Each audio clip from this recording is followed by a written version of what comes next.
Excelente día para todos, es un gusto estar con ustedes en esta segunda sesión de la materia denominada Derecho de los Bienes y Sucesiones. Comenzaremos esta segunda sesión haciendo una pequeña recopilación de todo lo que hemos estado viendo a lo largo de la sesión anterior.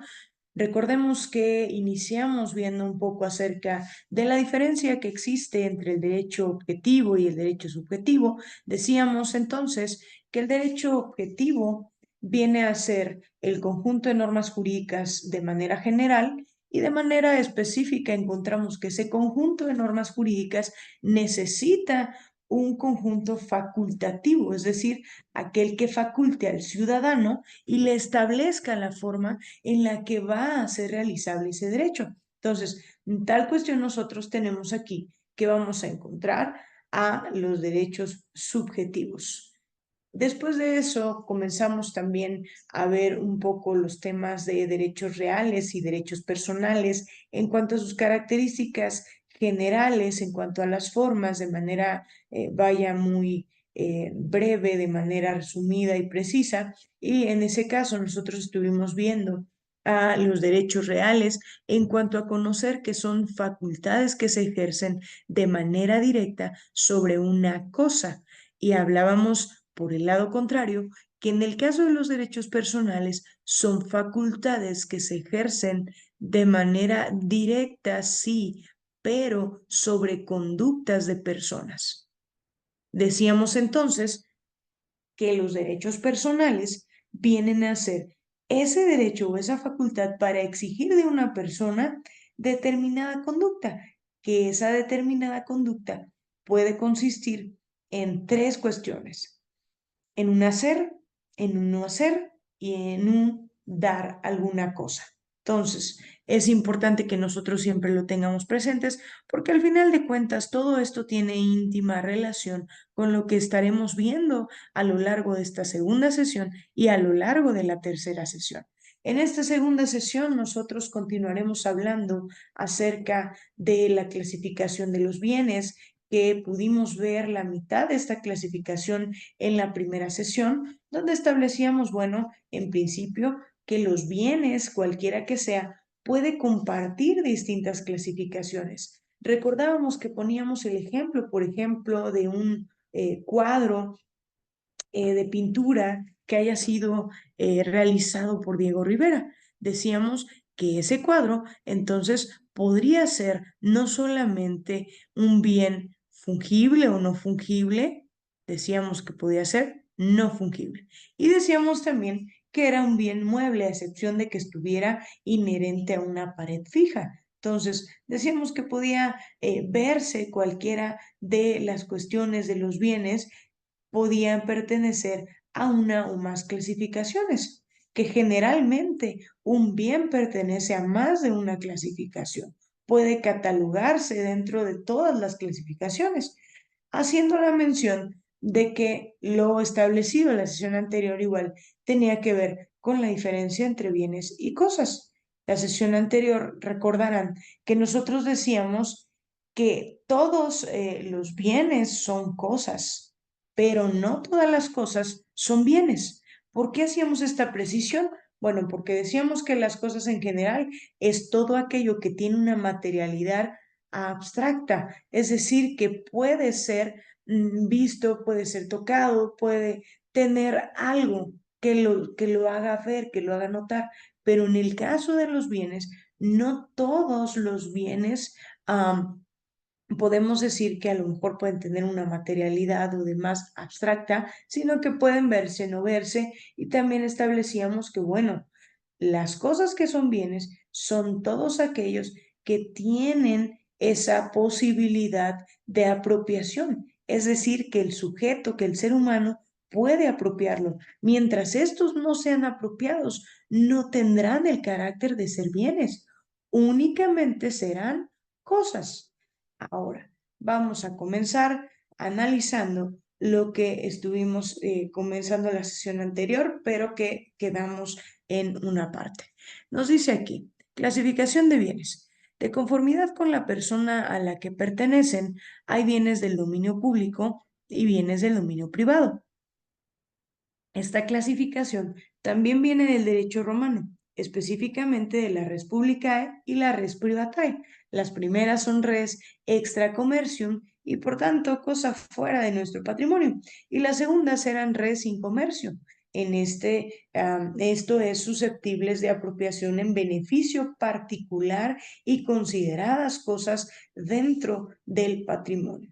Nosotros ya decíamos en la primera sesión que la mayoría más bien de las clasificaciones que encontramos en nuestro Código Civil actual vienen del derecho romano, porque desde el derecho romano nosotros ya hablábamos que había cosas que le pertenecían al Estado romano y había cosas que podían pertenecerle a los paterfamilias. Entonces, en este sentido, nosotros podremos entender que la res publicae era la res que le pertenecía o las cosas, porque a veces eso, las cosas que le pertenecían al propio Estado romano.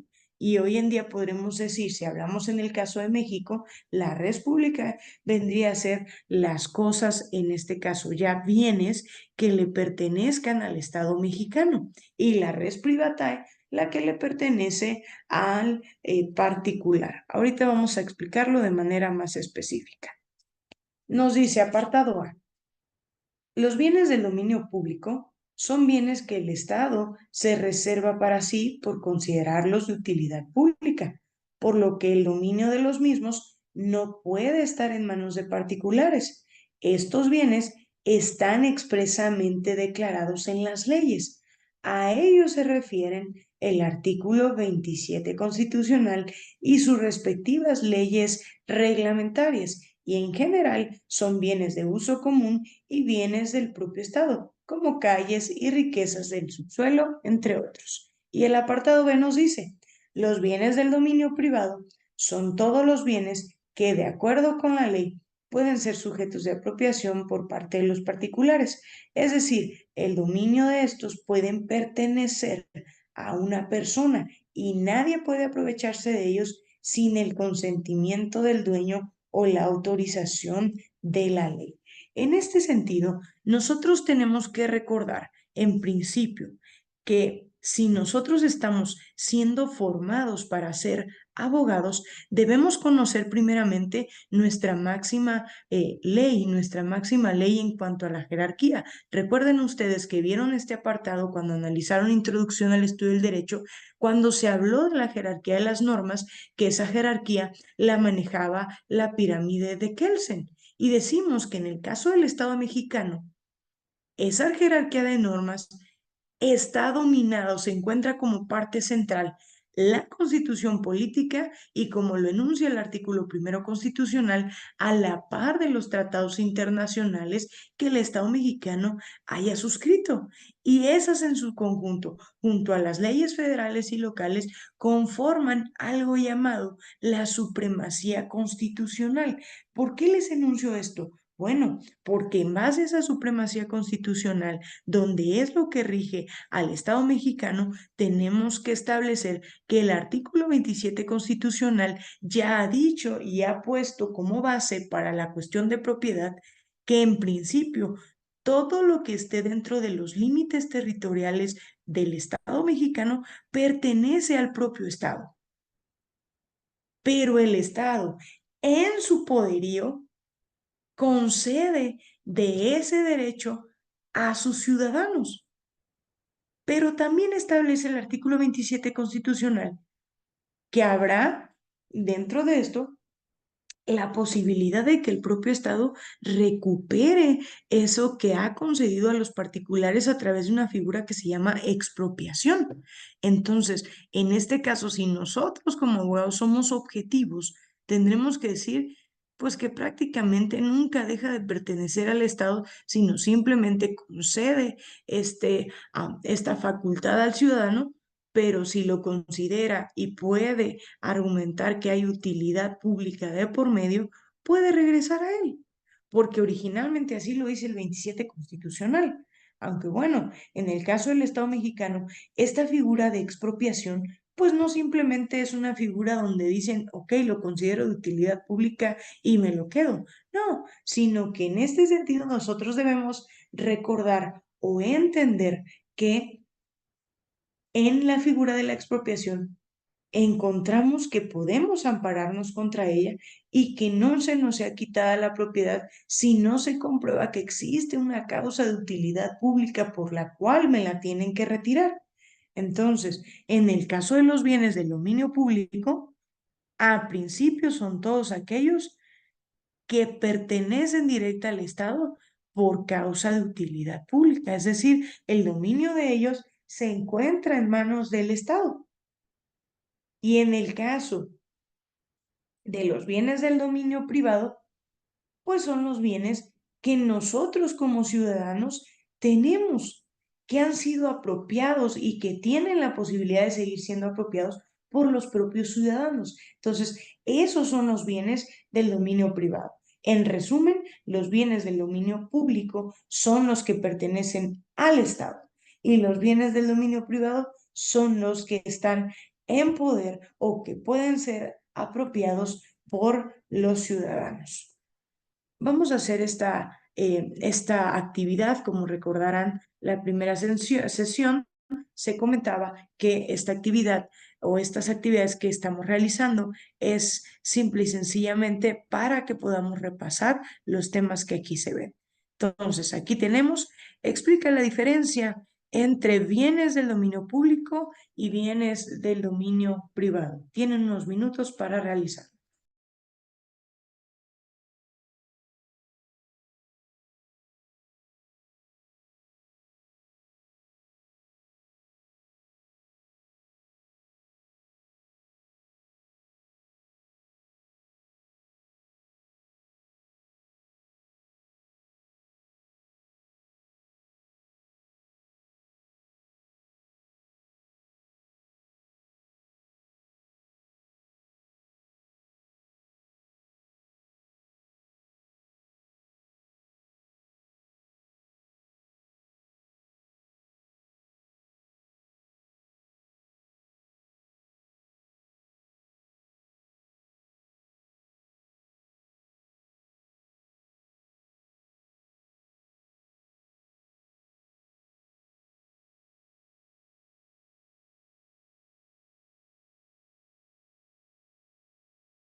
Habiendo realizado esta actividad, vamos a proceder con la siguiente clasificación.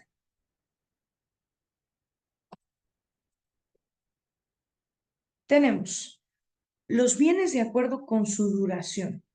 Existen bienes consumibles y bienes no consumibles. Nos dice, en general, todos los bienes materiales un día desaparecen, precisamente por su materialidad, pues todos son temporales. Sin embargo, algunos se consumen de manera inmediata, como los comestibles.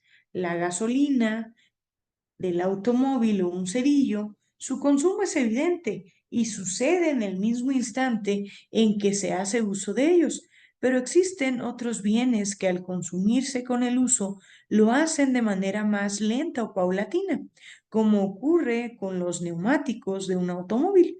Por ello, los bienes que se consumen inmediato se denominan consumibles y los que lo hacen de manera más lenta son no consumibles, aunque esta denominación es errónea. Según esto tenemos lo siguiente. Bienes consumibles son aquellos que se extinguen, destruyen o agotan con el primer uso y que uso que se haga de ellos siempre que éste sea natural, es decir, que que de esta manera sea su naturaleza. Por ejemplo, los comestibles y los bienes no consumibles, dice, son bienes que no se agotan con el primer uso, sino que pueden utilizarse durante un periodo variable. Por ejemplo, una casa. Ok, esta clasificación es muy sencilla de entender, derivado de que en el caso de los bienes consumibles son aquellos que en el primer uso se agotan. Debemos decir que un ejemplo claro de esto es el agua. Es un bien consumible. El hecho de que haya mucha no quiere decir que no sea consumible, quiere decir que se está agotando. Tan es así que, bueno, hoy en día hay escasez de agua en muchos municipios de México porque se ha ido terminando. Es un bien consumible, un bien que no se va a recuperar. Entonces, esos bienes vamos a encontrar, por ejemplo, que pueden ser las frutas. En ese caso, al primer uso se va a consumir. Ahora, los no consumibles, estamos bajo el supuesto de que, bueno, en esencia todo termina por consumirse. Hay un famoso dicho coloquial que dice todo termina por acabarse. Entonces, en este caso, bajo esa tesitura, sabiendo que todo en algún momento se va a desgastar, porque como aquí lo leíamos, eso tiene que ver con su materialidad, debemos decir que pese a que todo en algún momento se va a agotar, no todo se agota en el primer uso. Hay algunas cosas que se agotan en el primer uso, pero no todo.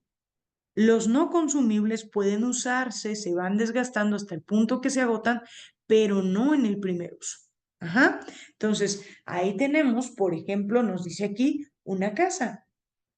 Y cualquier cuestión que ustedes puedan pensar que no se agota en el primer uso bajo la consideración de que, bueno, en algún momento va a terminarse, pero no en la primera vez que lo uso, entonces ese será un bien no consumible. Lo que nos interesa no solamente es que el alumno pueda entender los ejemplos, sino que el alumno pueda dar los propios ejemplos. Entonces, en este caso, nosotros debemos considerar, y les invito a que hagan ese ejercicio, de que piensen en las cosas que los rodean. Ok, ¿esto que me rodea se puede apropiar? Sí. Entonces, si se puede apropiar, ¿en qué clasificación lo puedo meter?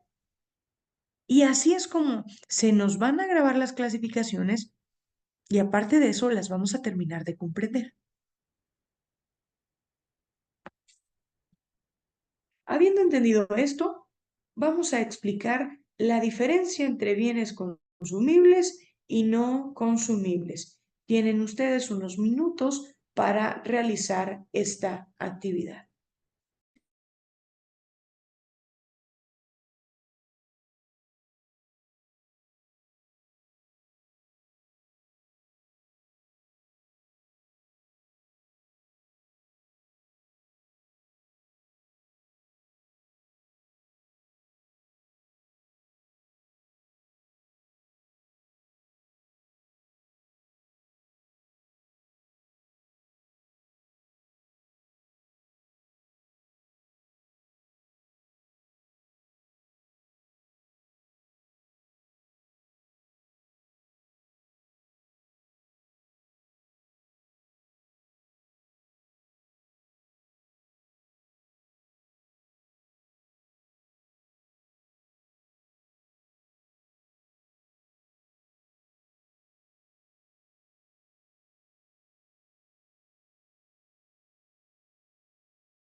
Realizada esta actividad, vamos a proceder con lo siguiente.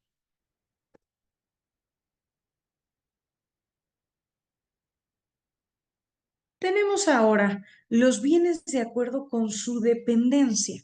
Nos dice, de acuerdo con su dependencia, pueden haber bienes principales y bienes accesorios. Aún sin haber analizado la clasificación, nosotros ya podemos ir teniendo el contexto de a qué se va a referir, porque podemos entender que vamos a ver aquí qué bienes dependen de unos y qué bienes no dependen de ninguno. Nos dice, podemos observar que dentro de los bienes se integra una inmensa variedad.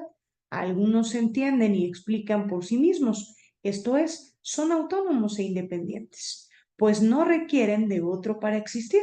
En cambio, hay bienes que solo cobran sentido relacionados o en dependencia con otros. Mucho ojo con esto, nos dice, hay bienes que solo cobran sentido, es decir, que su fin último y primero es depender de otro bien.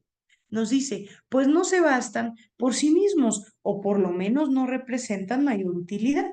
De esta independencia o dependencia deriva esta clasificación en bienes principales y bienes accesorios. Nos dice, los bienes principales son los que se bastan a sí mismos para existir, ya que su existencia no depende de otros bienes, como es el caso de una casa o una computadora. Los bienes accesorios, a diferencia de los anteriores, tienen existencia y función relacionada con un bien principal, es decir, su existencia y función depende de un bien principal. Por ejemplo, las puertas o las ventanas de una casa, la batería o los neumáticos de un auto. Es decir, para que a nosotros nos quede claro, existen bienes que para ellos funcionar, que para ellos tener un sentido, no necesitan de otros, no ocupan que existan otros. Aquí nos lo dice, por ejemplo, una casa. Bueno, la casa no necesita de otro bien porque por sí mismo ya tiene un sentido. Pero si hablamos de una casa, podremos entender que hay bienes que están añadidos a la casa y que únicamente por eso cobran sentido. Por ejemplo, ¿tendría caso tener una ventana si no tuviéramos una casa donde colocarla o un lugar donde colocarla? No tendría caso. Si hablamos que es una ventana, pues diríamos que únicamente es un cristal, si no tiene a dónde ser adherida. Pero si tiene a dónde ser adherida, entonces su sentido cambia, porque no es un bien independiente o principal, es un bien accesorio que depende de otro. Por ejemplo, si dijéramos, bueno, hay una puerta de madera, les pregunto yo, ¿tendría sentido que existiera una puerta de madera si no tuviéramos dónde ponerla? Si no hubiera lugar para ponerla, entonces diríamos simple y sencillamente es un pedazo de madera. Pero si se encuentra adherido a una casa, entonces diremos tiene sentido, porque su sentido nunca ha sido ni será ser un bien principal. Su sentido es ser un bien accesorio. Entonces, los bienes accesorios son los que cobran sentido o tienen únicamente funcionabilidad si están adheridos a otro. Si no, entonces no hay motivo de su existencia. Y los bienes principales son los que por sí mismos ya cobran sentido, no necesitan que exista otro para ellos funcionar o ser necesarios. Bien, vamos a explicar la diferencia entre bienes principales y bienes accesorios. Tienen ustedes unos momentos para realizar esta actividad.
Bien, realizada esta actividad, vamos a continuar.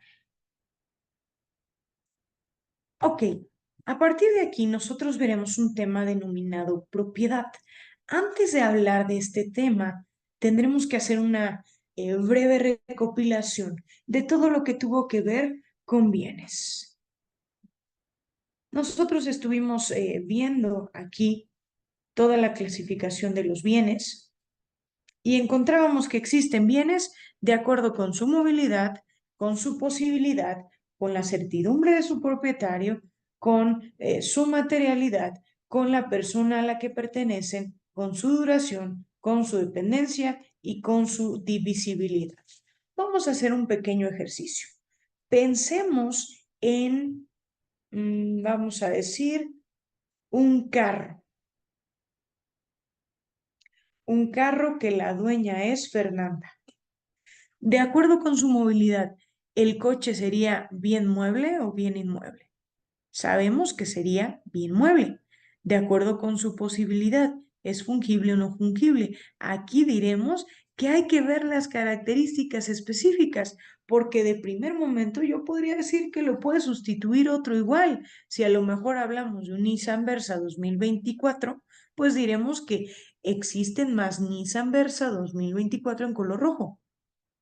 Pero si hablamos de un coche, por ejemplo, un Jaguar a lo mejor del año 70, no sé, y resulte que ya es el último, pues no podrá ser fungible, no podrá sustituirse por otro igual. Entonces, si son piezas únicas, no se puede. La certidumbre de su propietario, decimos que tiene propietario, entonces no puede ser un bien mostrenco vacante, porque no comparte ninguna de las dos. De ahí, con su materialidad. ¿Es corpóreo o es incorpóreo? Diremos perfectamente que es corpóreo. ¿Qué quiere decir que sea corpóreo? Que los sentidos lo pueden ver, lo pueden sentir, lo pueden tocar. Y de acuerdo con la persona a la que pertenecen, ya dijimos que es de un particular, entonces es un bien de dominio privado. De acuerdo con su duración, ¿es un bien consumible o no consumible? Diremos que es un bien no consumible bajo la tesitura de saber que es un bien que en el primer uso no se va a extinguir, de acuerdo con su dependencia. ¿Es un bien principal o un bien accesorio? Diremos que es un bien principal. No necesita de otro para funcionar, no depende de otro. De ahí, de acuerdo con su divisibilidad, ¿es un bien divisible o indivisible? Perfectamente indivisible. No se puede dividir. ¿Por qué no se puede dividir? Bueno, porque su naturaleza no permite la cómoda división.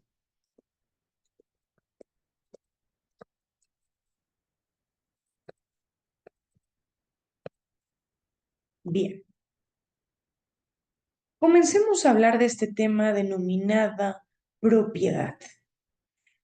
El derecho de propiedad no solamente radica en que hay una pertenencia de la cosa, no, tendremos que decir que al hablar de derecho de propiedad tendremos que hablar de las formas en las que la propiedad se adquiere. Y encontramos aquí el artículo 830 que nos comienza a hablar acerca de la propiedad, 830 del Código Civil. Vamos a hacer la lectura. Nos dice, artículo 830. El propietario de una cosa puede gozar y disponer de ella con las limitaciones y modalidades que fijen las leyes. Artículo 831. La propiedad no puede ser ocupada contra la voluntad de su dueño, sino por causa de utilidad pública y mediante indemnización. Definición. Procede del latín propietas y este de proprius, propio, lo que significa perteneciente a alguien o a alguna cosa. De acuerdo con el diccionario de la RAE, el derecho es el derecho, la facultad que alguien tiene de poseer una cosa y poder disponer de ella dentro de los límites legales. Es decir, el derecho de propiedad es simple y sencillamente ese derecho que tiene una persona sobre una cosa para tener autonomía directa sobre ella, siempre y cuando como ya lo hemos mencionado en la primera sesión, tenga los límites legales correspondientes. Muy bien. Vamos a establecer nuestra propia definición de propiedad. Incluso puedes hacerlo a través de un ejemplo. Entonces, les pido que establezcamos nuestra propia definición de propiedad y que incluso podamos poner un ejemplo al mismo.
Realizada esta actividad, vamos a continuar. A partir de este momento hablaremos de las formas en las que se adquiere el derecho de propiedad. Para esto, será importante que nosotros podamos entender, por ejemplo, en el caso de la ocupación, que existen diversos autores. ¿Esto qué quiere decir? Bueno, que la forma en la que se va a concebir a la ocupación podrá ser no la misma que vea, por ejemplo, aquí tenemos un autor como Gina Villegas, puede ser que no sea la misma a la que vean otros autores. Entonces, hay que tener esa conciencia e incluso es recomendable que tengamos esa pluralidad de opiniones respecto de autores para nosotros poder tener un aspecto más amplio de consideración respecto del tema. Porque si nosotros como abogados tenemos ese concepto más amplio del tema, podemos decir que entonces nos será más fácil entenderlo y aparte de que nos va a ser más fácil entenderlo, también podremos tener opciones para la forma de entenderlo. Entonces, tenemos aquí el derecho de propiedad, cómo es que se adquiere. Comenzaremos a ver las formas originarias de adquirir la propiedad. Primeramente tenemos formas naturales originales de adquirir la propiedad. Tenemos a la ocupación, que nos dice consiste esencialmente en el derecho de tomar posesión de una cosa que no pertenece a nadie, con la intención de adquirir la propiedad. Y nos dice, en efecto, dice Rogina Villegas, la ocupación supone la posesión desde el punto de vista jurídico según los siguientes requisitos. Nos dice, aprender la cosa o detentarla, es decir, tenerla, ejecutar la aprehensión en forma permanente y con ánimo de adquirir la propiedad. Estos dos requisitos constituyen la posesión. Que la aprehensión o detentación recaiga sobre cosas que no tengan dueño cuyo legítima procedencia se ignore. Es decir, en el caso de la ocupación, nosotros entenderemos que, como lo establece aquí Rogina Villegas, supone la posesión de la cosa. No hay ocupación de la cosa, no la estás ocupando si tú no la estás poseyendo. La ocupación supone eso, supone la ocupación, supone la posesión de la cosa, supone que la persona tiene la cosa consigo y nos dice, esta posesión debe ser permanente con el ánimo de adquirir la propiedad. Entonces, en este caso, estos dos requisitos, como lo dice aquí, constituyen la posesión. Ahora, en el caso de la ocupación, debe ser la posesión sobre una cosa que no pertenezca a nadie. Ojo, aquí partiremos a hablar de dos conceptos que no son iguales, son muy diferentes. Posesión y propiedad. El poseedor y el propietario no son el mismo sujeto. El poseedor es aquel que tiene la cosa de manera ininterrumpida, pero no quiere decir que sea propietario. No quiere decir entonces que tenga los derechos de un propietario. Por eso hay muchas personas que dicen, ay, te voy a vender mi casa, pero ¿sabes qué? Tienes que irte a meter desde que te la venda, porque si no, ya no es tuya. No te estoy vendiendo mi casa, te estoy vendiendo una posesión, no una propiedad. Entonces, nosotros como abogados debemos tener mucho cuidado con este tipo de acciones porque nos pueden llegar a intentar realizarlas y eso pues evidentemente no te están vendiendo una propiedad, te están vendiendo una posesión. Entonces, en el caso de la ocupación, debe ser tomar en posesión una cosa que no pertenece a nadie con la intención de adquirir su propiedad, con la intención de adquirirla, ¿ok?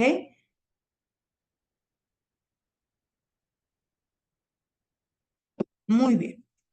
Ahora hablaremos de un tema denominado accesión. ¿Pero qué es la accesión? Ahorita lo vamos a establecer. Nos dice, es una forma de adquirir la propiedad basada en la incorporación de elementos extraños a las cosas de nuestra propiedad, es decir, incorporar un elemento accesorio a uno principal. El artículo 886 nos dice, la propiedad de los bienes da derecho a todo lo que ellos producen o se les une o incorpora natural o artificialmente. Este derecho se llama de accesión. Partiremos entonces que existen dos clases de accesión, la accesión natural y la accesión artificial. ¿Y qué es la accesión? Bueno, es una forma de adquirir la propiedad basada en incorporar elementos extraños. ¿Qué quiere decir incorporar? Quiere decir que entonces ya debe haber algo que nos pertenezca para poderle incorporar alguna cosa.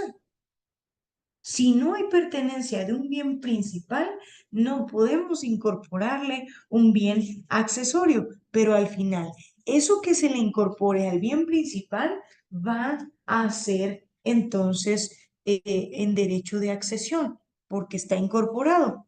Y vamos a tener dos clases de accesión, la accesión natural y la accesión artificial. La accesión natural se denomina aluvión, accesión por aluvión, que este término viene desde el derecho romano, como ya hemos estipulado en el caso del derecho romano, pues ha dado los principios, las bases de la mayor parte de los conceptos jurídicos que hoy en día tenemos. En el caso de la accesión, nosotros decimos, como lo establece aquí, dice la accesión natural es el acrecentamiento natural que sufren los predios colindantes con las riberas de los ríos. Entonces, aquí ya estamos ante una limitante. No cualquier propiedad puede tener accesión natural o por aluvión, únicamente aquellos que colindan con las riberas de los ríos. ¿Por qué? Porque es la única forma en la que se va a incorporar de manera natural a un predio algún tipo de bien. En este caso nos dice de las riberas de los ríos y luego nos establece por el depósito paulatino de diversos materiales que las corrientes van acumulando en esas riberas. El diccionario de la RAE lo define como sedimento arrastrado por las lluvias o las corrientes, accesión paulatina, perceptible con el tiempo, que en beneficio de un predio ribereño va causando el lento arrastre de la corriente. En las institutas de Justiniano se dice, adquieres además, viene la definición en la parte de abajo, dice, adquieres además, según el derecho de gentes, lo que el río añade a tu campo por aluvión. Aluvión es un acrecentamiento latente, incesable, y se considera como agregado por aluvión lo que ha sido tan lentamente que es imposible apreciar en cualquier momento la cantidad que acaba de ser añadida. Es decir, en el caso del aluvión, es lo que de manera paulatina el propio cauce del río va añadiendo a tu propiedad. Es decir, puede ser que a lo mejor ocurra un siniestro, algún tipo de huracán o demás, y que resulte que al río se le vaya añadiendo pedazo de tierra. Entonces, eso que el propio cauce, la propia naturaleza añade a tu propiedad, es un aluvión y es derecho de propiedad a través de la accesión natural.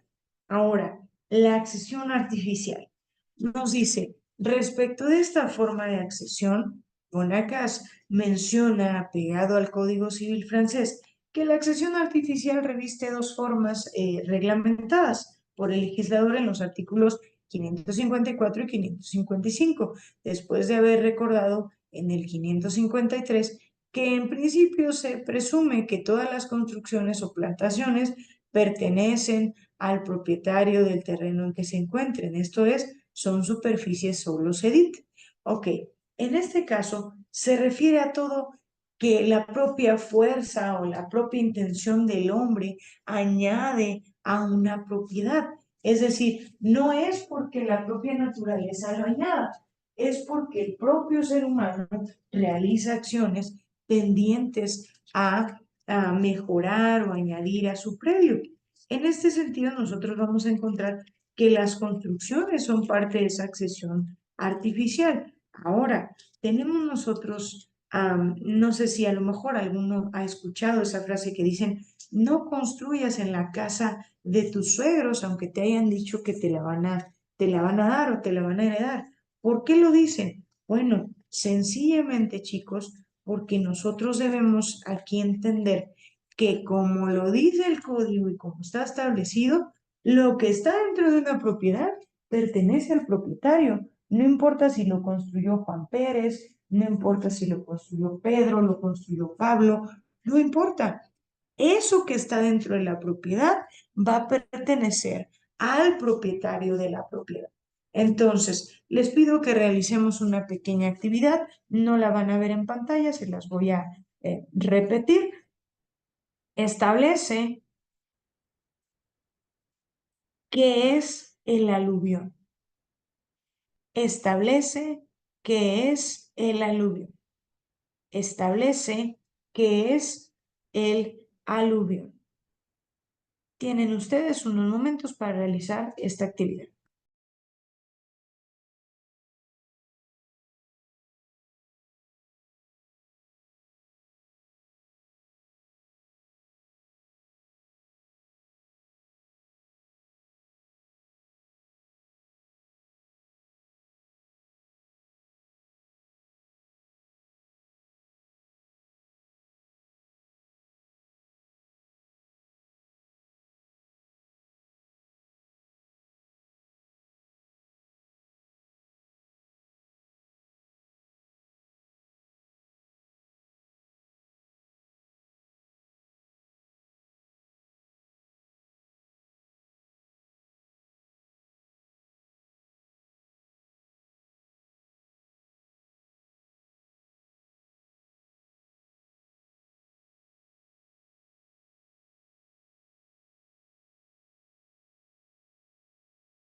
Bien, habiendo establecido qué es el aluvión, vamos a comenzar a hablar de un tema denominado la copropiedad.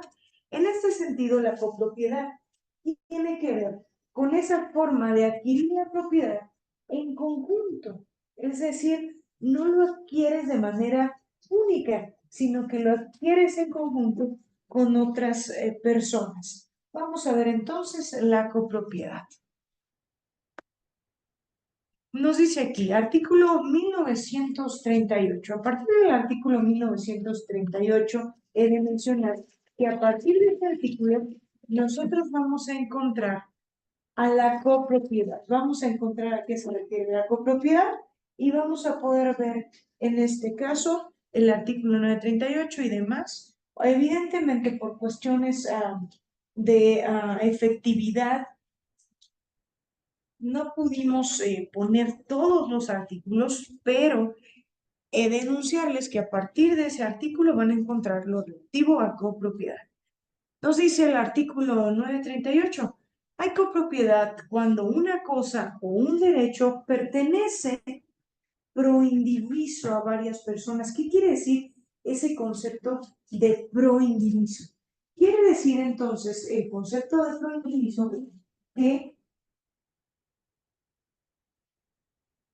no se va a poder dividir así por el propio establecimiento de la copropiedad. Eso es que es pro indiviso. No se va a dividir, nos dice, a varias personas. Los que por cualquier título tienen el dominio legal de una cosa no pueden ser obligados a conservarlo en diviso, sino en los casos en que por la misma naturaleza de la cosa o por determinación de la ley el dominio es indivisible. Ok, en este caso, chicos, nosotros debemos entender que hay cuestiones que a lo mejor nos pueden pertenecer por propiedad que pueden ser divisibles, pero hay otras que no. Por ejemplo, si hablamos de un terreno, pues sí, sí se puede llegar a dividir. También depende de qué estemos hablando. Pero si hablamos, por ejemplo, que a lo mejor a Paulina, a Fernanda y a María compran un caballo de carreras, compran un caballo pura sangre, pues no podemos decir que Paulina va a decidir que ya no quiere el caballo y que entonces pues por eso le den su parte y que su parte son las piernas del caballo traseras, las patas traseras. No, porque la naturaleza de esa cosa hace que permanezca proindiviso, es decir, que no sea divisible por su propia naturaleza, no sea divisible. Entonces, si no admite cómoda división, nos dice, se procederá a su venta y a la repartición del precio entre los interesados. Y de ahí nos dice, los copropietarios tienen el derecho del tanto respecto del bien. Ok, ese es un concepto que lo van a encontrar en su propio Código Civil y por eso es que se los enuncio de una vez, porque van a encontrar en el código que les va a hablar acerca del derecho al tanto. Y no solamente lo habla en la copropiedad, lo habla en el arrendamiento, lo habla en otros temas. Pero, ¿qué es el derecho del tanto? Es ese derecho que tiene la persona a, mm, a tener esa preferencia de venta. En el caso de la copropiedad, los copropietarios, si alguno de ellos ya no quiere permanecer unido en esa copropiedad a los demás, no se le puede obligar a permanecer. Entonces, si esa cosa no admite como división, en el entendido también de que no se me puede obligar a permanecer unido a las otras personas a las que le pertenece la cosa, pues se debe entender entonces que como no se permite, eso pues yo lo voy a vender porque pues, no se permite la división y no quiero estar unido a ellos. Entonces, cuando yo procedo a realizar la venta, a los primeros que les tengo que ofrecer, que ofertar, que compren mi parte, es a los copropietarios. Es a ellos. ¿Por qué es a los copropietarios? Bueno, simple y sencillamente es a los copropietarios porque en este sentido Ellos son los que tienen el derecho del tanto, que es ese derecho de preferencia de venta. ¿Y qué pasa si a lo mejor Paulina, que quiere vender, no les ofrece primero a los copropietarios? En ese caso, lo que va a pasar es que, bueno, los copropietarios pueden impugnar esa venta, pueden, pueden ellos argumentar que se les debió ofrecer primero. Entonces, un negocio, una venta se puede caer, se puede echar abajo si tú no realizas efectividad en ese derecho de tanto. Es decir, si tú no les das la posibilidad de comprar a los copropietarios.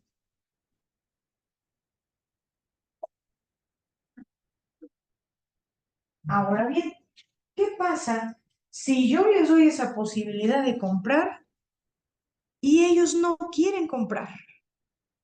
No están obligados a comprar, ni tú estás obligado a esperarlos toda la vida hasta que te quieran comprar. No, si ellos no quieren comprar, si ellos no lo van a hacer, entonces quiere decir que tú tienes la posibilidad de venderle a alguien más. Y ya no hay una responsabilidad de haberles ofrecido a ellos primeramente. Muy bien, vamos a realizar esta pequeña actividad.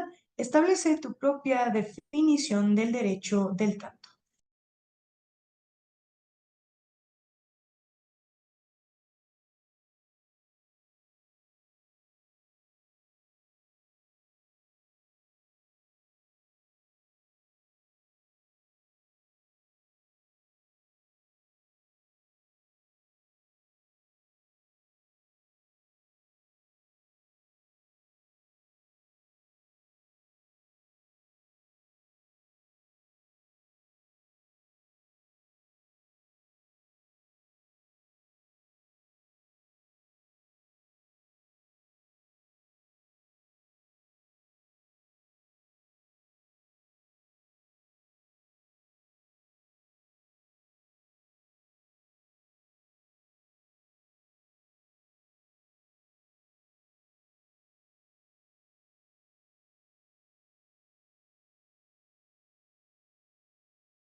Bien, realizada esa actividad, vamos a continuar con el apartado siguiente. Hablaremos un tema que resulta fundamental, que es el usufructo. En el caso del usufructo, nosotros lo podemos encontrar inmerso incluso dentro de distintos contratos. Por ejemplo, existen los contratos de donación con cláusula de usufructo vitalicio. ¿Qué quiere decir esto? Ahorita lo vamos a analizar a fondo, pero lo vamos a ir poniendo de ejemplo. En el caso de que exista esa cláusula de usufructo vitalicio, quiere decir que la persona vendedora va a poder tener ese goce, ese use, disfrute continuo, ininterrumpido, hasta el día de su muerte, aunque el bien ya no le pertenezca.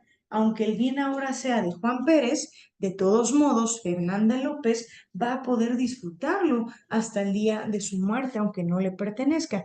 Vamos a ver aquí lo que nos establece el artículo 980. Nos dice, el usufructo es el derecho real y temporal de disfrutar de los bienes ajenos. El usufructo puede constituirse por la ley o por la voluntad del hombre o por prescripción. Puede constituirse el usufructo a favor de una o de varias personas simultánea o sucesivamente. Si se constituye a favor de varias personas simultáneamente, sea por herencia, sea por contrato, cesando el derecho de una de las personas, pasará al propietario, salvo que al constituirse el usufructo se hubiera dispuesto que acrezca a los otros usufructuarios.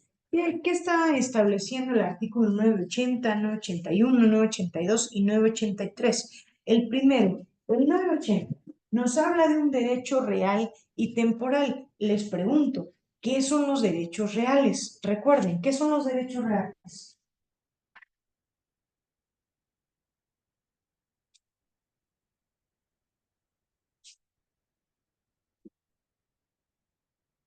Decíamos que los derechos reales son esos derechos que se tienen sobre las cosas. Entonces, ese derecho autónomo y directo sobre una cosa es un derecho real. Por tanto, si hablamos del usufructo, diremos entonces que ese derecho real es sobre cosas. Es sobre cosas. Nos dice es el derecho real y temporal de disfrutar de los bienes ajenos. Es decir, no me pertenece, pero yo voy a poder disfrutarlo por una temporalidad. Y nos dice, en este caso, el usufructo se puede constituir no solo a favor de un solo sujeto, sino que se puede constituir al mismo tiempo o de manera dispersa a favor de varios sujetos a la vez. No es solamente con una persona, sino que puede ser con varios sujetos a la vez. Ahora, nos dice, en este caso, en el usufructo, dice, se cesa el derecho, si se cesa el derecho de una persona, ¿qué pasa? A lo mejor es un usufructo condicionado. Hay una condición para que puedas disfrutar de ese usufructo. Supongamos que el usufructo se concedió a favor de Paulina, a favor de Marcos y a favor de Fernanda. Supongamos que fue con una condición de que cuidaran a lo mejor a los terrenos que había, las cosechas o demás, y resulta que alguno de ellos incumplió. Hay que ver bajo qué cláusulas se constituyó el usufructo, porque si el usufructo se constituyó bajo las cláusulas de que en caso de que alguno no cumpliese, se iba a dividir ese derecho entre nosotros, diremos que ese derecho de usufructo automáticamente pasa en proporciones iguales a los que aún quedan disfrutando del usufructo. Pero si no se estableció una cláusula determinada a esto, entonces querrá decir que el usufructo regresa al propietario original, regresa al dueño original. Entonces, bien, ahora nos dice el 985, el usufructo puede constituirse desde o hasta cierto día puramente y bajo condición. Es vitalicio el usufructo si en el título constitutivo no se expresa lo contrario.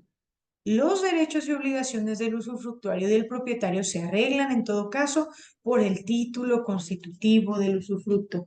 Ok, aquí hay que enunciar una cosa. Usted como abogado, nosotros como abogados, tenemos que saber que todas las estipulaciones contractuales que se realicen deben ser precisas, ¿Por qué? Aquí el artículo 986 nos está diciendo, si tú no estableces en ese acuerdo contractual que ese usufructo va a ser por una temporalidad de 2 años, de 3 años, se entiende que el usufructo es vitalicio, porque lo dice el 986. Si el título que lo va a constituir, por medio del cual lo vas a constituir, no dice de qué carácter va a ser el usufructo, se va a entender que es vitalicio. Entonces, debemos tener mucho cuidado con eso. Si yo voy a realizar un usufructo, es decir, yo le voy a permitir el goce y disfrute continuo de una cosa que me pertenece a alguien, tengo que establecer por qué temporalidad lo voy a hacer. No únicamente decir que, bueno, pues se le concede el usufructo, porque si no, estaría cayendo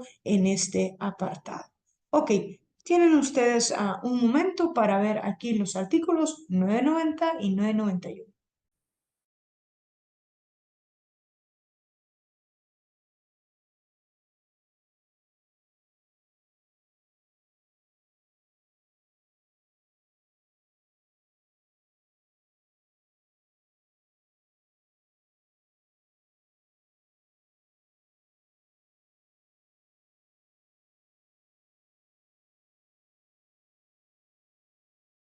Muy bien, a partir de este artículo del 990 van a encontrar los derechos y las obligaciones del usufructuario y del dueño de la cosa. ¿Por qué? ¿Quién es el usufructuario?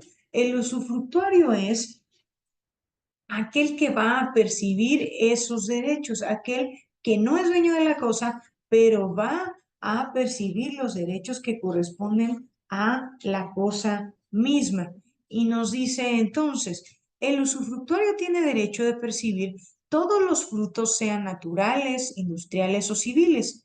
El artículo 991. Los frutos naturales o industriales pendientes al tiempo de comenzar el usufructo pertenecerán al usufructuario. Los pendientes al tiempo de extinguirse el usufructo pertenecen al propietario. Ni éste ni el usufructuario tienen que hacerse abono alguno por razón de labores, semillas u otros gastos semejantes. Lo dispuesto en este artículo no perjudica a los aparceros o arrendatarios que tengan derecho a percibir alguna porción de los frutos al tiempo de comenzar o extinguirse. Ok, mucho ojo aquí. Si lo estipulamos mediante contrato, mediante acuerdo, que una parte de lo que se perciba dentro del usufructo, a lo mejor estamos hablando de una parcela, que una parte me va a pertenecer a mí como dueño de la cosa, se tiene que realizar. Pero si no lo estipulamos, aplicará el primer apartado del artículo 991, donde se nos establece que en este caso, supongamos que Fernanda es dueña de una parcela. Fernanda sembró y resulta que en el mes de junio es la cosecha, pero Fernanda le concede el usufructo de esa tierra sin ninguna estipulación, sin hacer un acuerdo relativo a los frutos que de ella se iban a percibir, y concede el usufructo a partir de mayo hasta el mes de septiembre del año correspondiente. En ese caso, aunque Fernanda haya sembrado, quien va a percibir los frutos sin obligación de dar algo a Fernanda es la persona que tiene el usufructo en ese momento.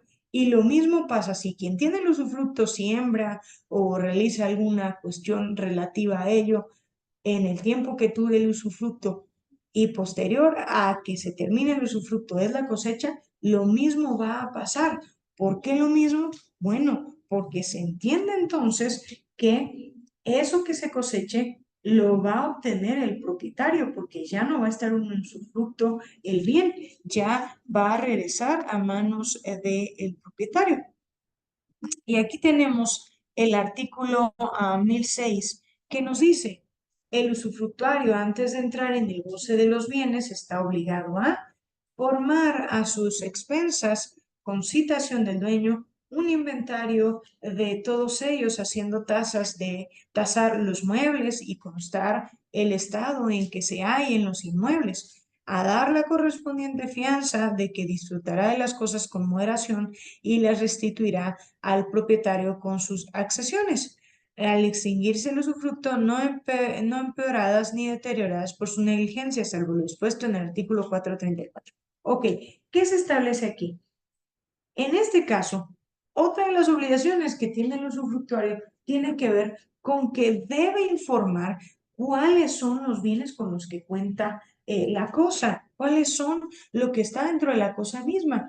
¿Por qué? Porque al finalizar el usufructo debe regresar en el estado que encontró las cosas, a excepción de que por causa natural esas cosas se desgasten, porque eso pasa con el uso, pero no es lo mismo que por causa natural se desgaste el bien que me han dado en usufructo a que por causa mía que no lo utilicé bien, que a lo mejor, no sé, supongamos que es un comedor que es de roble y demás, y resulta que ese comedor, pues yo en lugar de cuidarlo y demás, cuando llueve yo lo dejo que se moje, yo lo dejo en el sol, lo dejo que se desgaste por negligencia mía, porque yo no lo cuidé, pero sí pese a que lo cuidé, pese a que lo usé de la manera que debía ser usada, de todos modos se desgastó, entonces diremos que no es culpa del usufructuario. Bien,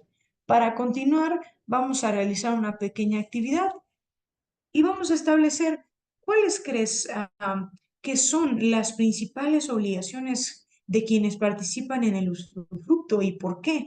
Ahí yo les invitaré a que hagan un pequeño ejercicio de revisar el Código Civil que les corresponde a su estado y puedan ver estas obligaciones. Existe la oportunidad de pausar un poco este apartado y que puedan ustedes hacer esa revisión y hacer ese análisis personal de cuáles son esas obligaciones y en base a ese análisis personal pueden estipular cuáles creen que son las principales y por qué razón.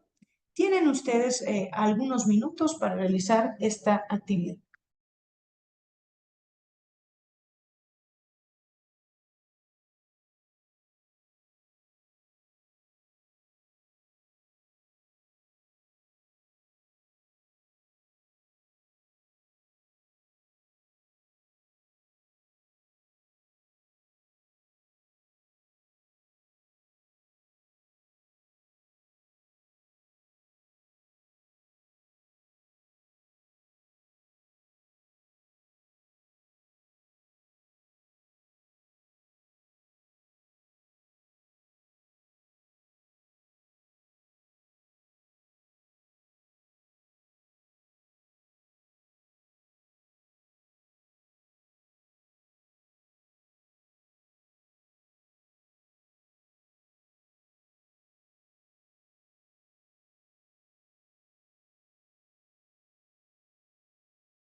Bien, realizada esta actividad, vamos a proceder con lo siguiente.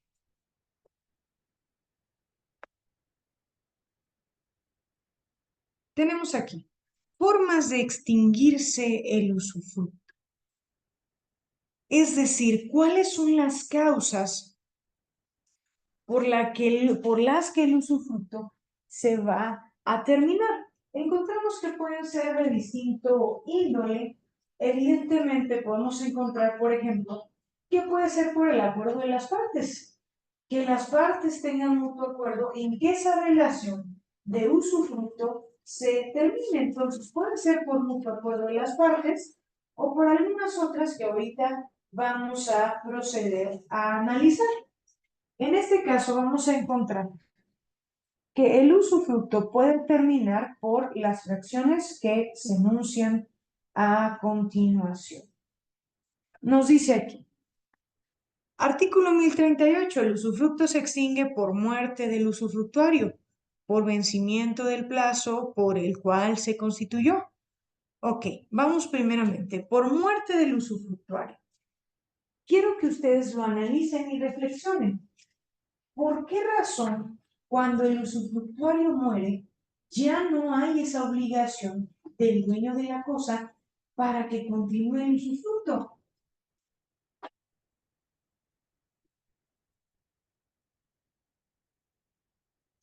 Simple. En este caso, bueno, porque el derecho de usufructo no es un derecho que se puede heredar. Punto importante para recordar que pronto estaremos analizando el derecho de sucesiones. Entonces, el derecho del usufructo no es un derecho que pueda ser heredado. No puedo heredárselo a mis hijos a mi fallecimiento. No lo puedo hacer. Es un derecho que es, vaya, para la persona que así fue considerado, no para sus hijos, no para sus familiares. Y nos dice también, por vencimiento del plazo por el cual se constituyó, pues resulta ser una causa evidente por la que se puede extinguir el usufructo. Simple y sencillamente, si el tiempo por el cual el usufructo se acordó que fuera dado ya se terminó, pues entonces no hay alguna causa para que el usufructo continúe.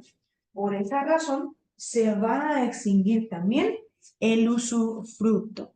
Ahora, nos dice también, por cumplirse la condición impuesta en el título constitutivo para la cesación de este derecho. Es decir, que pues ya se realizó lo que se tenía que realizar, pues entonces ya no hay necesidad de que continúe el usufructo, porque ya se realizó. Si dijimos que era por una condición determinada y esta ya fue realizada, entonces no hay causa alguna para que el usufructo continúe. De ahí nos dice, por la reunión del usufructo y de la propiedad en la misma persona, mas si la reunión se verifica en una sola cosa o parte de la persona, el usufructo en lo demás subsistirá. Ok, ¿qué pasa si se verifica dentro de una misma persona el usufructo? Ok, si el usufructo se verifica dentro de una misma persona, diremos entonces que, ah, que puede ser por alguna causa. Por ejemplo, supongamos que yo concedí el usufructo de mi casa a mi hijo. No, más bien, concedí el usufructo de mi casa a una persona determinada, a Juan Pérez. Se lo concedí por un tiempo. Pero resulta que durante ese lapsus de tiempo yo ya tengo un testamento y demás y yo llego a fallecer. Y en el testamento dejo como dueño ahora de ese bien a Juan Pérez, al mismo que le había concedido el usufructo. Entonces, ¿qué va a pasar? Va a tener la calidad de propietario y de usufructuario, cuestión que no se puede. Entonces, por esa razón, se va a eliminar el usufructo y quedaría únicamente la propiedad. Ese es uno de los ejemplos que podemos dar. De ahí nos dice, por prescripción. En el caso de prescripción, bueno, simple y sencillamente porque se realizó un procedimiento a lo mejor donde se puede dar una prescripción negativa o positiva por haber realizado el uso continuo de ese bien. De ahí nos dice, por la renuncia expresa del usufructuario, salvo lo dispuesto respecto a las renuncias hechas en fraude de los acreedores. Ok, la renuncia del usufructuario. ¿Qué quiere decir la renuncia del usufructuario? Depende aquí, porque dice también que puede ser dispuesta por perjuicio o fraude de acreedores. Por ejemplo, supongamos que Pablo me concedió el usufructo de su parcela y todo lo que esa parcela produzca, todo lo que hay en ella y demás, todo eso me va a pertenecer a mí por un tiempo determinado de 3 años. ¿Qué pasa en ese caso? En ese caso, por el tiempo determinado que me va a pertenecer, supongamos que tal vez yo tenía una deuda con Pedro. Esa deuda que tenía yo con Pedro, pues no se la quiero pagar, no quiero realizarlo, no quiero hacerlo, pero estoy produciendo, estoy ganando dinero. Entonces, en ese caso tenemos nosotros que estar bien conscientes que tampoco puedo renunciarlo así nada más por renunciarlo, por hacer fraude de acreedores. No puedo renunciarlo nada más por eso, porque bueno, el artículo marca cuáles serían las consecuencias. Digo, en este caso de la materia, no nos toca analizar esas consecuencias, pero es importante y fundamental que sepamos que el código propiamente lo establece y marca qué pasaría en el caso de que existiera fraude de acreedores. De ahí, por pérdida total de la cosa que era objeto del usufructo, si la destrucción no es total, el derecho continúa sobre lo que queda. ¿Ok? ¿Qué pasa si el usufructo era sobre un bien mueble? Y resulta que ese bien mueble, por alguna lamentable cuestión, pues se termina ese bien mueble, que ya no se puede continuar porque el bien mueble, por alguna cuestión, pues se extingue, por alguna cuestión a lo mejor se destruye, un caso fortuito o demás. En ese caso, nosotros vamos a encontrar, pues que obviamente se extingue también el usufructo, porque ya no va a haber un bien sobre el cual ejercerlo. Ajá. De ahí nos dice, por la cesación del derecho del que constituyó el usufructo cuando teniendo un dominio irrevocable llegue el caso de la revocación. Ok, en este caso, si el que me concede el usufructo ya no tiene el derecho sobre la cosa, entonces no va a haber forma de que me lo siga otorgando, porque ya no tiene el derecho sobre la cosa. Entonces, en ese caso, pues evidentemente el usufructo se da por terminado. Nos dice aquí también, por la cesación del derecho del que constituyó el usufructo. Cuando teniendo, ok, esto ya lo analizamos. Me falta la número 9. Dice, por no dar fianza el usufructuario por título gratuito si el dueño no le ha eximado de esa obligación. Es decir, en este caso debemos establecer que el dueño de la cosa puede decirle, ¿sabes qué? Por lo que te voy a dar, no me des una fianza, porque generalmente se debe dar. No me des una fianza, no me des nada. Pero si el dueño no le eximó de realizar esa cuestión, entonces quiere decir que lo tiene que hacer. Y si no lo hace, entonces es una causa para que el usufructo se extinga, para que deje de surtir sus efectos. Y de ahí nos dice, la muerte del usufructuario no extingue el usufructo cuando éste se ha constituido a favor de varias personas sucesivamente, pues en tal caso entra al goce del mismo la persona que corresponde.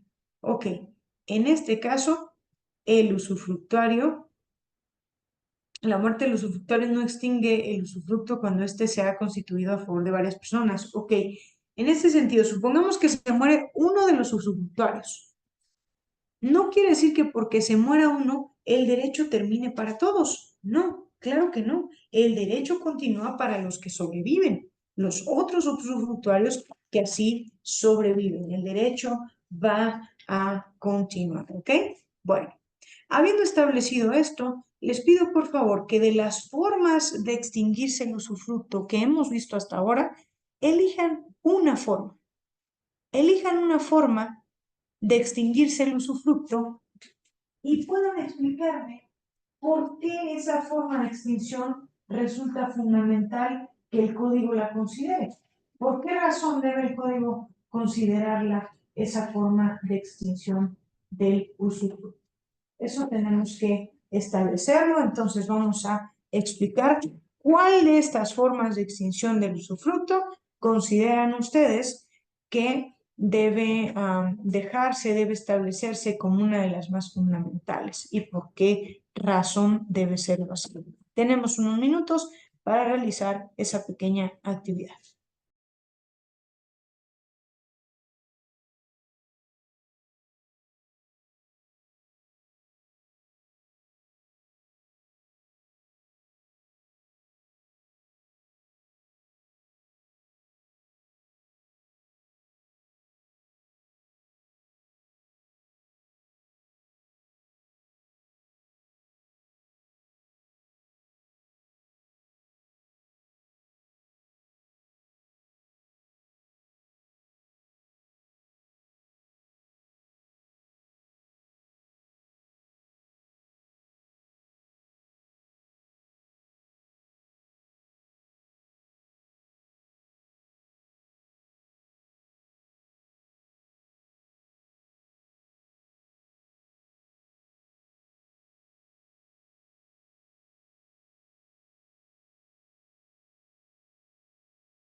Bien, realizada esta actividad, vamos a continuar. Tenemos aquí otro tema fundamental, que es el derecho de uso y habitación. Generalmente este no es un derecho que como tal vamos a encontrar un contrato o demás, sino que lo vamos a encontrar dentro de distintos contratos. Entonces, en el caso del uso y habitación, lo podemos encontrar, por ejemplo, dentro del contrato de arrendamiento. Ahorita vamos a analizar. ¿Qué nos dice qué es el derecho de uso y habitación? Primeramente, vamos a encontrar un punto fundamental e importante. Tenemos que saber o recordar que el derecho de uso y habitación tiene que ver con un derecho real. Nos dice, el uso puede definirse como el derecho real y temporal que permite a su titular, el usuario, ojo, ahí ya tenemos cómo se va a denominar la persona beneficiada por ese derecho de uso. El usuario dice, hacer suyos los frutos que de un bien ajeno requiera para la satisfacción de sus necesidades y la de su familia. Pueden recaer sobre cualquier bien, con excepción de los que le sean consumibles. La habitación también es un derecho real y temporal que permite a su titular, el habituario, ocupar gratuitamente las piezas que requiera de una casa ajena para él y su familia. Y aquí vamos a encontrar la diferencia real. Pero yo les hago una pregunta hasta este punto. ¿Cuál creen que sea la diferencia? Todavía no lo lean. Tienen un momento para que respondan cuál creen que sería esa diferencia.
Muy bien.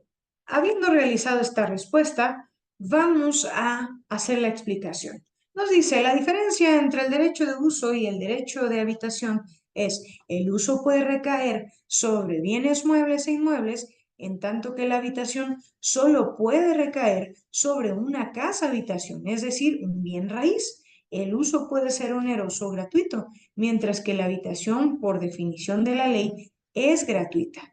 Respecto de la regulación del uso y la habitación, siguen las mismas reglas generales del usufructo. El usuario y el habituario deben formar inventario, otorgar fianza, hacer constar el estado en el que se encuentra el bien, deben tasar los muebles, etc. Ok, el derecho de uso. El derecho de uso recae únicamente sobre bienes muebles. Es ese derecho que se le da a una persona para usar el bien bajo determinadas circunstancias, determinadas condiciones, pero es únicamente sobre bienes muebles. Y en el caso de la habitación, es ese derecho de habitar o de usar, porque puede ser también doble. Puede ser que le otorgues el derecho a habitación, pero también el derecho de uso. Entonces, puede ser ese derecho de usar o habitar un bien inmueble. Esa es la diferencia. No puedes habitar una cosa mueble. Únicamente puedes habitar cosas o bienes inmuebles.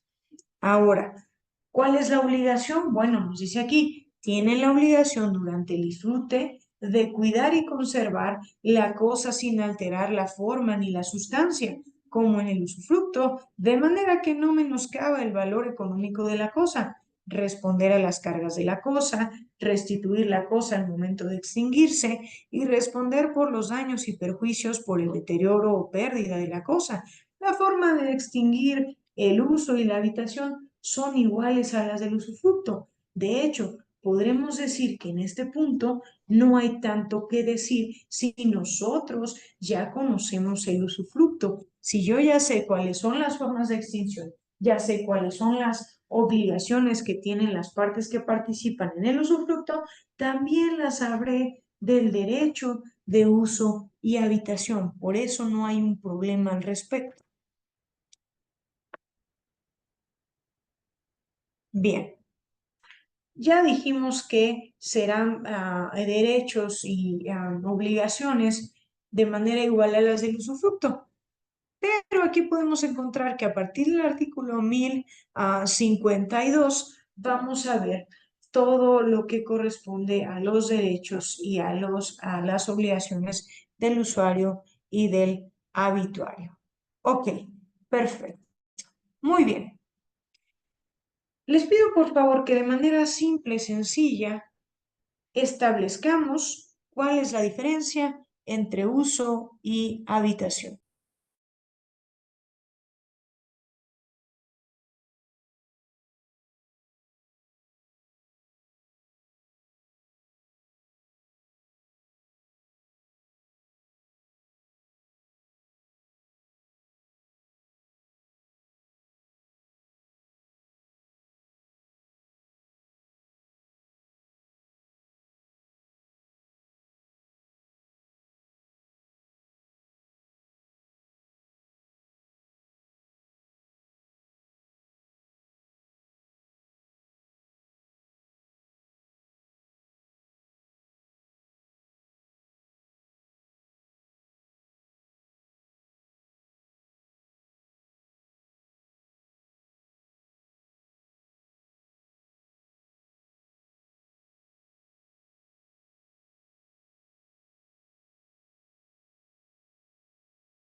Muy bien, realizada esta actividad, damos continuidad a lo siguiente.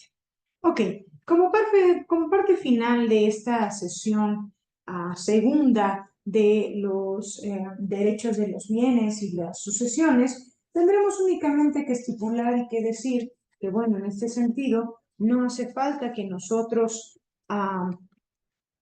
tengamos alguna otra consideración relativa a bienes, por ejemplo, porque ya las hemos visto. Entonces, no hace falta tener alguna otra consideración, no hace falta tener algún otro estudio más que repaso. Únicamente eso. ¿Qué fue lo que estuvimos viendo a lo largo de estas sesiones? Bueno, a lo largo de estas sesiones, de la primera y la segunda hasta hoy, lo que hemos estado viendo tiene que ver con derecho real, derecho personal, tiene que ver con los bienes, relativo a qué son bienes, qué son cosas, así como también vimos cuestiones relativas a no solamente qué son bienes y qué son cosas, sino también a cómo se clasifican esos bienes. Todas las cosas que se denominen bienes, hemos visto la clasificación, vimos el día de hoy en específico cómo estaba la clasificación relativa, por ejemplo, a los bienes de dominio público, los bienes de dominio privado y demás cuestiones, así como también tema fundamental que el día de hoy fue analizado, fue visto, fue el tema del derecho de propiedad. ¿Cómo es que el derecho de propiedad ha sido concebido, ha sido realizado únicamente no solo por la parte que vea una definición, sino también por la parte que ve a cómo se adquiere ese derecho de propiedad? Que no todos los derechos de propiedad se adquieren como tal por un título en específico, sino que los derechos de propiedad pueden adquirirse también por accesión, por ejemplo, como ya lo vimos, o pueden adquirirse también no solo por accesión natural o artificial, sino también por una copropiedad, es decir, que nos pertenece a varias personas la misma cosa en una proporcionalidad. Entonces, en ese sentido, fue lo que hemos visto hasta el día de hoy, así como el usufructo, lo analizamos y demás. Yo les invitaré a que puedan ustedes realizar un análisis a profundidad de estos aspectos dentro del Código Civil que a su entidad federativa corresponda. ¿Por qué dentro del Código Civil que a su entidad federativa corresponda? Porque, bueno, como se los enuncié desde la primera sesión en la cual nos vimos, lo que a ustedes les va a ser aplicable, pues es lo que a su entidad federativa les sea aplicable. Si no, no hay una aplicabilidad. Si a su entidad federativa no les es aplicable, entonces, pues no les será de gran utilidad, como es en esta cuestión. Si ustedes, por ejemplo, analizan el Código Civil de la Ciudad de México, pero ustedes radican en el estado de Guerrero, será conveniente que analicen el Código Civil del estado de Guerrero. ¿Ok? Bueno. Muy bien, chicos, ha sido un gusto estar con ustedes en esta segunda sesión de Derecho de los Bienes y las Sucesiones, esperando hayamos tenido un aprendizaje pertinente a la materia, esperando hayamos podido ampliar nuestros conocimientos y nos estaremos viendo por aquí en la tercera sesión de Derecho de los Bienes y Sucesiones. Deseo que tengan un excelente día.